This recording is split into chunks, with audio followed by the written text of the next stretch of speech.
a loud voice. You might just need to be up the volume. Thank you very much for being here. Thank you for coming.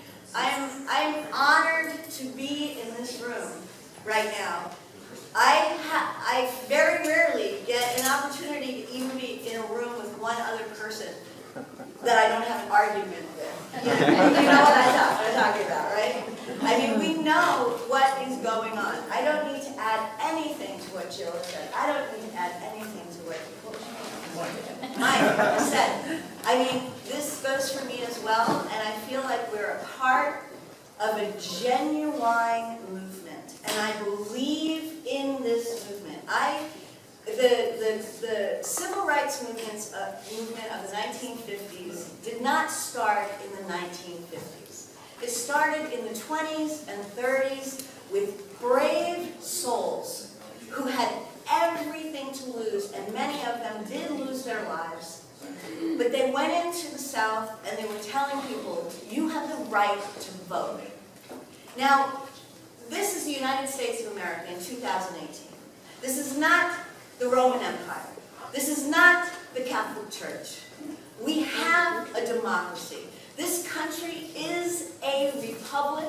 It was fought for and won in a violent revolution 200 years ago.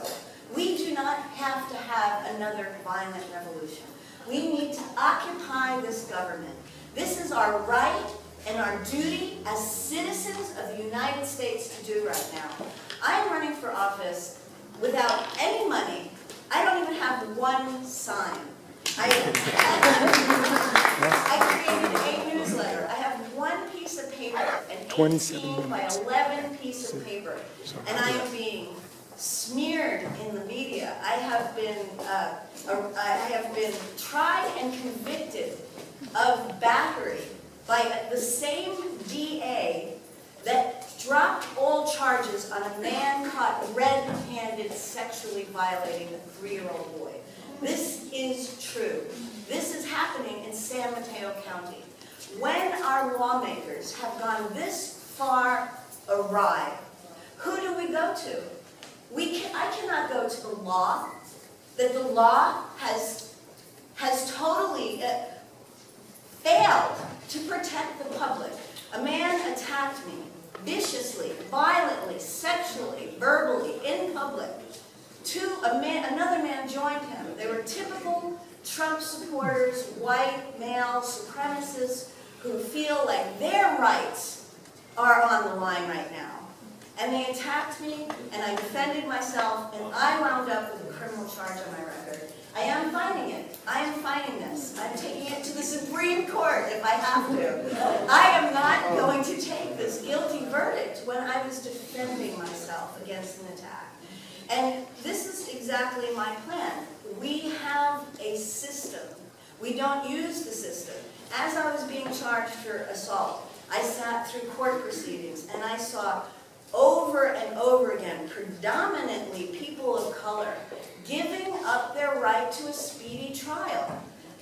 Every one of them before me gave up their right to a speedy trial. And as a matter of fact, the judge wagged her finger at me for wasting the taxpayers' money taking this to trial. And I'm like, no, the jury is our last resort. We can no longer trust judiciary system. We can no longer trust the politicians and the lawmakers. But in the jury box, we have the power to acquit, even if I touched this man with 2 fingers. So by the law, I was guilty of battery, even though he was the assaulter. But by law, the jury also had the power to acquit me. But they weren't told that by the judge. And I witnessed that. Why? Because I didn't waive my right to sit through the jury instructions. That is the only reason I know this. So this is what I'm saying. We have a great deal of power in just our voluntary actions. I'm running for city council in Pacifica. I'm the only person out of 7 people who has a really environmental stance on how we should proceed with our money. We invest $56 million a year in the U.S. Bank.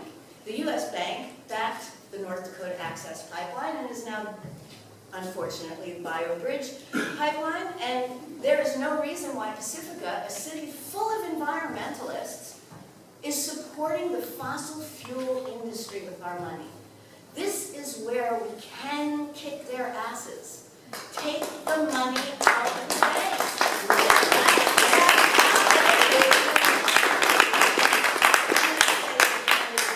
Fuck these people. Fuck them. This is not their country. This is not their democracy to ruin. We cannot let this happen. And like I said, I am so proud to be in a room of people who understand that. I don't know what is wrong with the rest of our country. I'm ashamed of their behavior.